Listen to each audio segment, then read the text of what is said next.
किसान भाइयों नमस्कार, जय श्री राम। आज हम बात करेंगे मूंग की फसल पर बीज उपचार करना क्यों ज़्यादा जरूरी है। यदि आप भी एक अच्छा स्वस्थ अंकुरण और जर्मिनेशन परसेंट को बढ़ाना चाहते हैं, जड़ सुरक्षा कवच प्रदान करती बीज उपचार यदि आप करते हैं, अधिक हरियाली वायरस मुक्त रहती है और लगभग बुआई से 30 दिन तक रोग बीमारी मुक्त यह जो दवाइयाँ हैं यह रखती हैं।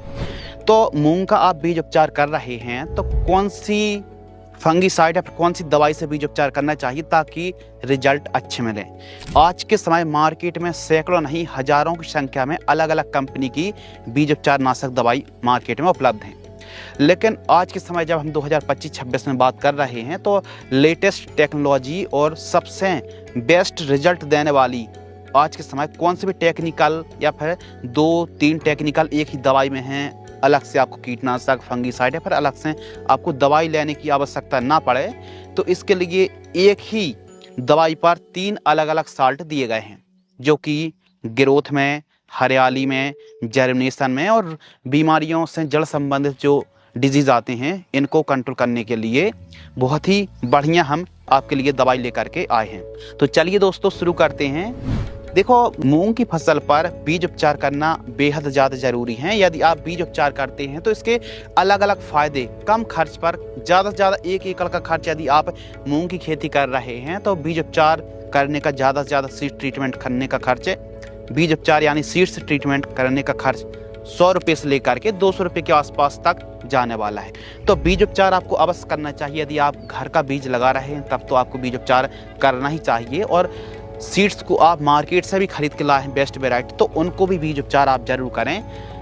बीज उपचार कब करें? जब बुआई कर रहे हैं, छांव में सुखाएं और फिर उसके बाद बुआई कर दें। मार्केट में उपलब्ध 2 दवाइयाँ, एक तो है यूपीएल कंपनी की इलेक्ट्रॉन, यह भी काफ़ी लाजवाब बीज उपचार नाशक। इसमें इजॉक्सीस्ट्रोबिन 2.5% है जो कि फंगीसाइड है, थायोफेनेट मिथाइल 11.25%, यह भी फंगीसाइड है, और जबकि थाइमोथोक्सोम एक इंसेक्टिसाइड है 25% एफएस फॉर्म में आती है।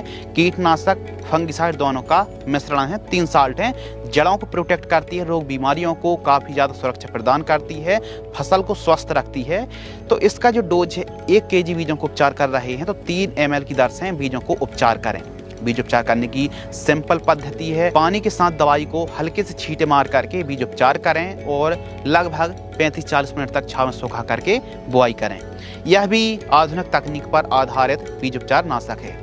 नंबर 2, सिजेंटा कंपनी की वाइब्रेंस इंट्रीगल, इसमें भी 3 साल्ट हैं। एक तो सेडेक्सेन 12.61% है, इजॉक्सीस्ट्रोबिन 3.15% और थाइमोथोक्सोम 22.6% एफएस फॉर्म में आता है। इसका भी डोज 1 किलोग्राम बीजों को उपचार कर रहे हैं तो 1.5 से 2 ml की दर से बीजों को उपचार आप कर सकते हैं। 1 ml 1 केजी बीजों को भी उपचार करेंगे तो उत्तम रिजल्ट देखने के लिए मिलने वाले हैं। तो हमारे किसान भाई मूंग की खेती कर रहे हैं तो इन दोनों में से किसी से भी आप बीजों को उपचार करेंगे तो इसके रिजल्ट बहुत ही लाजवाब मिलने वाले हैं। ज़्यादा से ज़्यादा मूंग की आप खेती कर रहे हैं तो 1 एकड़ का खर्च 100 से 200 रुपये के बीच में आने वाला है, लेकिन इसके रिजल्ट आगे चल के मोज़ेक वायरस जैसी बीमारी है या फिर जड़ संबंधित जो बीमारी लगती हैं या फिर बीमारियों को बचा करके रखती है, यह जो दवाइयों के नाम हमने बताए, तो किसी भी एक बीज उपचार नाशक से सीड्स ट्रीटमेंट आपको अवश्य करना चाहिए। इसके अलग अलग फ़ायदे हैं। यदि आपको यकीन नहीं हो रहा है तो थोड़ी बहुत जगह पर बीज उपचार करके आप बुआई करें, उसके रिजल्ट में, और सिंपल तरीके से यदि आप बुआई करते हैं उसके रिजल्ट में बहुत बड़ा अंतर देखने के लिए मिलेगा। अब मूंग की फसल पर कब सिंचाई करनी चाहिए, कितनी मात्रा पर सिंचाई करनी चाहिए, स्प्रे शेड्यूल की जानकारी, खाद की शेड्यूल की जो जानकारी है और बेस्ट वैरायटियों की जो अलग अलग जानकारी, इसकी जानकारी देखने के लिए आज ही चैनल को सब्सक्राइब कर लीजिए। हम बहुत जल्द और भी नई वीडियो लाने वाले हैं मूंग की फसल पर। धन्यवाद।